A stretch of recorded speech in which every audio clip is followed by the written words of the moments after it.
के मेंस परीक्षा के नतीजे आ चुके हैं। टॉप 10 में रायपुर का दबदबा रहा, जहां पहला स्थान 24 साल की प्रज्ञा नायक ने हासिल किया।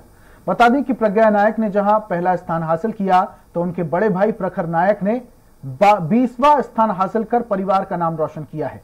प्रज्ञा ने ना कोई कोचिंग की और ना ही किसी तरह से बाहर जाकर पढ़ाई की। रोज दिन में 10 घंटे पढ़ाई कर यह मुकाम हासिल किया है। कोई डाउट रहता तो अपने बड़े भाई से बात कर उसका निष्कर्ष निकालना और मिलकर पढ़ाई करना। प्रज्ञा और उनके परिवार के साथ बातचीत की स्वराज संवाददाता हेमंत शर्मा ने। पहले मैं पूरा तस्वीर दिखाऊं, वो उनके नाना नानी पापा मम्मी सब यहाँ पर मौजूद हैं। सबसे हम बातचीत करेंगे, लेकिन सबसे पहले हम प्रज्ञा नायक से बात करते हैं। पहले आपको बहुत बहुत बधाई। कैसा लग रहा है और कितनी मेहनत लगी इस पूरी परीक्षा पे? जी काफ़ी अच्छा लग रहा है और मेहनत काफ़ी लगी है और थोड़ा बिलीव कर पाना मुश्किल हो रहा है, बट काफ़ी बहुत अच्छा लग रहा है। जैसे ही सूची जारी हुई, पहले से संभावना बिलीव था कि टॉप आप करेंगे? जी टॉप करने का तो कभी नहीं सोचा था, बट हाँ लिस्ट में नाम आ जाएगा, पर टॉप करने का कभी नहीं सोचा था। शुरू से पढ़ाई कैसे रही? और ये उदाहरण है कि कोई टॉप करता है तो कोचिंग उसने बाहर से किया हो, आपने कोचिंग किया था क्या यहाँ पे? जी मैंने कोचिंग नहीं किया था यहाँ पे, मैंने खुद से घर पे रह के पढ़ी हूँ और कभी कोचिंग ज्वाइन नहीं किया था मैंने। शुरू से पढ़ाई कैसे रही और सहयोग कितना मिला? जी मैंने शुरू से ही अपना जो भी है क्या करना है उसका एक मैंने प्लान बना लिया था और मैं उस हिसाब से पढ़ी हूँ और घर वालों का और फ्रेंड का काफ़ी सपोर्ट रहा है। मेरे घर पे माहौल ही ऐसा था कि मुझे काफ़ी हेल्प मिला है, मम्मी पापा का और सबका सपोर्ट रहा है और बड़ों का आशीर्वाद रहा है।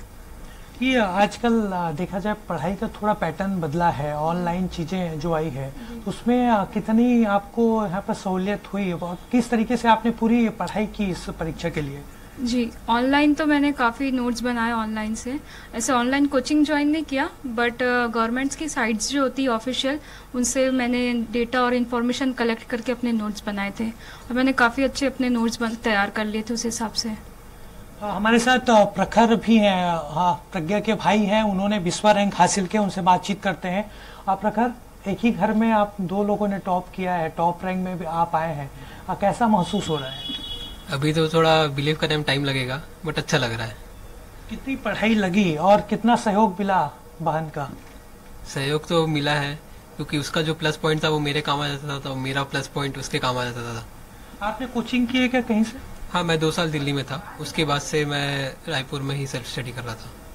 हमेशा ये देखा जाता है बच्चे जब सफलता हासिल करते हैं तो बड़ों को श्रेय देते हैं, आप किसे श्रेय देंगे इसको लेकर? ये तो बच्चों की ही मेहनत है और बड़ों का आशीर्वाद है, और क्या ही बोलूं, बहुत मेहनत किए बच्चे, शब्द नहीं है मेरे पास में।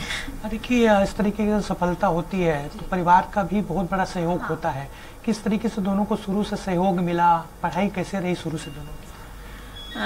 बच्चे तो शुरू से सोच रहे थे कि मतलब इसी लाइन में जाना है करके सोच रखे थे, और इसका मामा है वो भी है और चाचा भी है डीएसपी, तो ये सब देख के इनके मन में था कि हम लोग भी इसी लाइन में जाएंगे और उन्हीं को देख के इंकरेज हुए बच्चे। शुरू से लोक सेवा आयोग में जाने की इच्छा थी? हाँ, शुरू से बच्चों लोग के यही था कि बेटा तो एनआईटी से पढ़ा हुआ है, फिर भी वो कोई कैंपस में नहीं गया, वो उसको इसी लाइन में जाना था, इसलिए उसने। उनके पापा भी मौजूद हैं, बातचीत करते हैं। आप खुद शिक्षक हैं और जिस तरीके से एक माहौल बनाने की कोशिश होती है, किस तरीके से ये शुरू से दोनों ने पढ़ाई की, और एक शिक्षक होने के नाते आप क्या बोलेंगे? शिक्षक होने के नाते तो मैं ये बोलूंगा कि वो छात्रों ने या मेरे बच्चों ने शिक्षक को प्रूफ कर दिया कि हाँ मैं ठीक हूँ, या मेरा मार्गदर्शन जो है वो सही रहा है, और बच्चों ने बहुत कड़ी मेहनत की, इसमें कोई दो मत नहीं है। और सबसे बढ़िया बात यह है कि इनका डायरेक्शन जो था, कहीं कोई फ्रेंड सर्कल में बहुत ज़्यादा कोई इधर उधर दोस्तों के साथ घूमना फिरना, इस तरीके का नेचर इनमें शुरू से ही नहीं है, बचपन से नहीं है।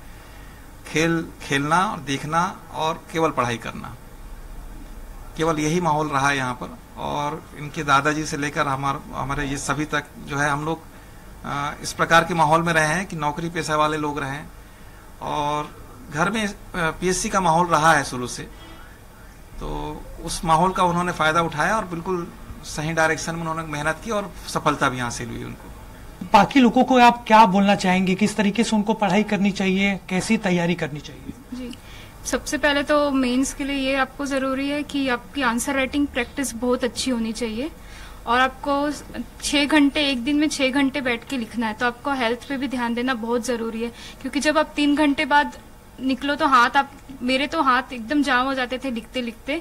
तो आपको उस चीज़ की भी कंटिन्यूसली प्रैक्टिस करनी चाहिए कि आप 6 घंटे लिख पाए। ऐसा आपको हेल्थ पे भी ध्यान देना है और आंसर राइटिंग और बहुत अच्छे से लिखना है। कंटेंट पे ध्यान देने की काफ़ी ज़रूरत है।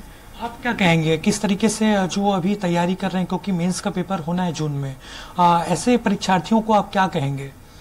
पहले तो उनको 1 महीने का टाइम टेबल बना लेना चाहिए और मेरे हिसाब से टाइम टेबल उनको बैकवर्ड बनाना चाहिए। जो आखिरी दिन में पढ़ेंगे उसका पहले टाइम टेबल होना चाहिए, पीछे से चालू करेंगे तो फिर वो टाइम टेबल सही बनता है। तो टाइम टेबल के हिसाब से करना ज़्यादा बेटर रहेगा।